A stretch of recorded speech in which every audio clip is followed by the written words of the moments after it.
The Book of Job. Job, chapter 1. In the land of Uz there lived a man whose name was Job. This man was blameless and upright. He feared God and shunned evil. He had 7 sons and 3 daughters, and he owned 7,000 sheep, 3,000 camels, 500 yoke of oxen, and 500 donkeys, and had a large number of servants. He was the greatest man among all the people of the East. His sons used to hold feasts in their homes on their birthdays, and they would invite their 3 sisters to eat and drink with them. When a period of feasting had run its course, Job would make arrangements for them to be purified. Early in the morning he would sacrifice a burnt offering for each of them, thinking, "Perhaps my children have sinned and cursed God in their hearts." This was Job's regular custom. One day the angels came to present themselves before the Lord, and Satan also came with them. The Lord said to Satan, "Where have you come from?" Satan answered the Lord, "From roaming throughout the earth, going to and fro on it." Then the Lord said to Satan, "Have you considered my servant Job? There is no one on earth like him. He is blameless and upright, a man who fears God and shuns evil."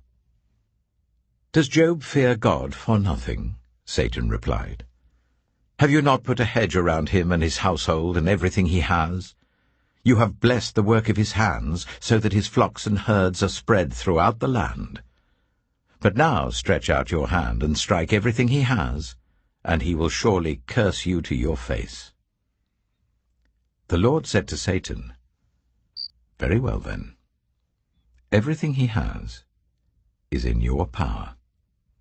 But on the man himself do not lay a finger." Then Satan went out from the presence of the Lord.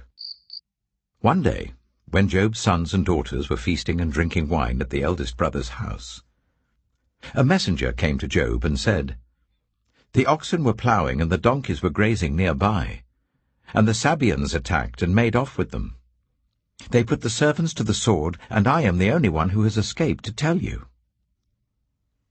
While he was still speaking, another messenger came and said, "The fire of God fell from the heavens and burned up the sheep and the servants, and I am the only one who has escaped to tell you."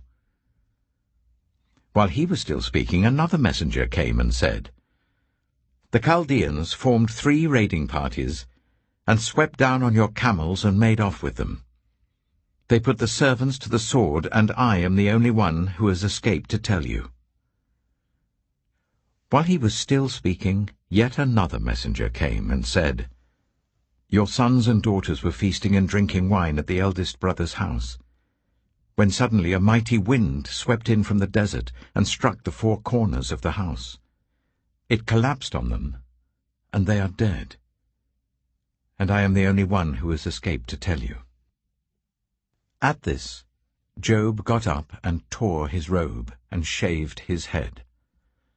Then he fell to the ground in worship and said, "Naked I came from my mother's womb, and naked I shall depart.